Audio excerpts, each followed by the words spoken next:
পশ্চিমবঙ্গের বিধানসভা নির্বাচনে মহাজঙ্গলরাজ জঙ্গি মাতা মমতা বেগমের পতনের পর হিন্দুরা আসলে খুবই খুশি এবং খুশি হওয়াটাই স্বাভাবিক। কারণ পশ্চিমবঙ্গের বাঙালি হিন্দুদের জীবন এই যাত্রায় বেঁচে গেল। কারণ গতবার বিজেপির কর্মীদের প্রায় 5 দিনের নির্বাচন পরবর্তী সময়ে 56 জন কর্মীকে হত্যা করে 30 থেকে 40 জন নারীকে ধর্ষণ করা হয়।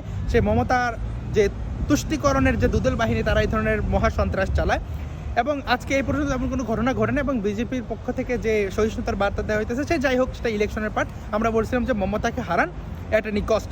যাই হোক, সেখানকার হিন্দুরা ভালো থাকুক, তাদের জন্য শুভকামনা। পশ্চিমবঙ্গের বাঙালি হিন্দুর ব্যাপার গেল। এবার আপনি চিন্তা করেন যে এবার বাংলার তো হিন্দুদের জন্য আসলে সমস্যার কোনো শেষ নেই, বাংলাদেশের হিন্দুদের জন্য। বাট ধরেন আমরা তো সব ব্যাপারে কাজ করতে পারি না, বা গুরুত্বপূর্ণ এখন বর্তমানে যে ইস্যুটা নিয়ে কাজ করা উচিত সেটা হলো যে পূজা মণ্ডপে যে অশ্লীল নৃত্য, অশ্লীল গান এবং নেশাদ্রব্যের যে ব্যবহার। আপনি দেখেন যেখানে মণ্ডপের মতো একটা পবিত্রতার জায়গায় আজকের যুব সমাজ এই ধরনের কাজগুলো করতেছে, হিন্দু যুব সমাজ, এবং সেই সাথে তারা কিছু বিধর্মী মানুষজন কাইনা এখানে এ ধরনের নোংরামিগুলা করতেছে, সেটা আসলে কতটা যুক্তিযুক্ত? ধর্মীয় বা তাত্ত্বিক আলোচনা বাদ দেন, আপনি চিন্তা করেন যে আমরা যে বলি হিন্দুদের মধ্যে ঐক্য নাই, ভ্রাতৃত্ববোধ নাই, সেটা তৈরি হয় কিভাবে? একটা ধর্মীয় ফিলোসফির উপরে একটা রিলিজিয়াস কানেকশন তৈরি হয়।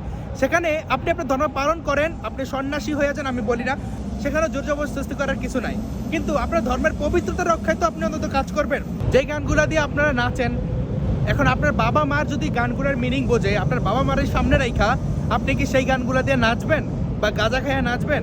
কিন্তু যে অপার্থিব সত্তা, যে চিন্ময় সত্তা, যে ভগবান, আপনি যাকে ভগবান মানেন, যাকে দেবদেবী মানেন, তার সামনে এই ধরনের নোংরামি আপনারা করতেছেন।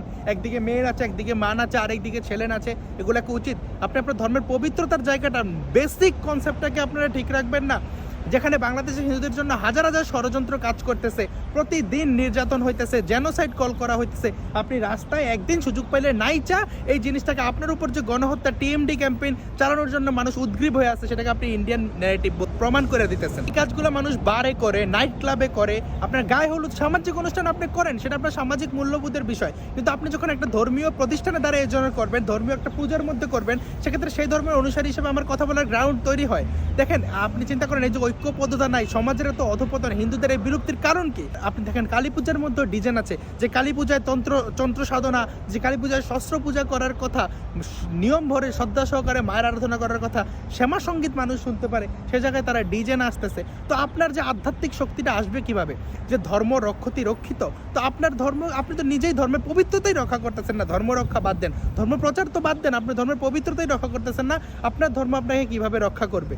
তো আমি মনে করি যে আমরা আসলে সবাই চাইলে সম্ভব। আমি দেখছি যে 20% মানুষ হয়তো নিজেদের অর্থের লোভে বা কমিটির অযাচিত পাওয়ারের লোভে বা বুঝা না বুঝা নানানভাবে এই ধরনের এই ম্যানিপুলেশন কইরা এই ধরনের নোংরা সংস্কৃতিটাকে আমাদের সংস্কৃতিতে পুশ করতেছে। বাট 80% মানুষ চায় না যে এই সংস্কৃতিটা পুশ হোক। তো আমরা সবাই মিললে একদিন হয়তো সম্ভব না, বাট একদিন অবশ্যই সম্ভব হবে। আপনারা যারাই আছেন, যেভাবে আছেন, আপনারা কমেন্ট বক্সে পরামর্শ দিতে পারেন, আমার সাথে যোগাযোগ করতে পারেন। আমরা আসলে কীভাবে কী পদক্ষেপ নিতে পারি, কীভাবে কী প্র্যাগমেটিক স্টেপ নেওয়া যায় এই অপসংস্কৃতিটাকে রক্ষা দেওয়ার জন্য, এবং এতে আমাদেরই ভালো হবে। আপনি চিন্তা করেন, আপনার ছেলে যদি আপনার সামনে এই ধরনের গাঁজা খাইয়া এই ধরনের অশ্লীল গান দেন আছে, আপনার কাছে কেমন লাগবে?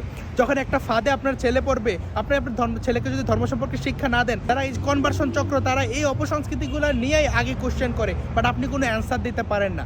তো চলুন আমরা সবাই মিলে পদক্ষেপ নেই।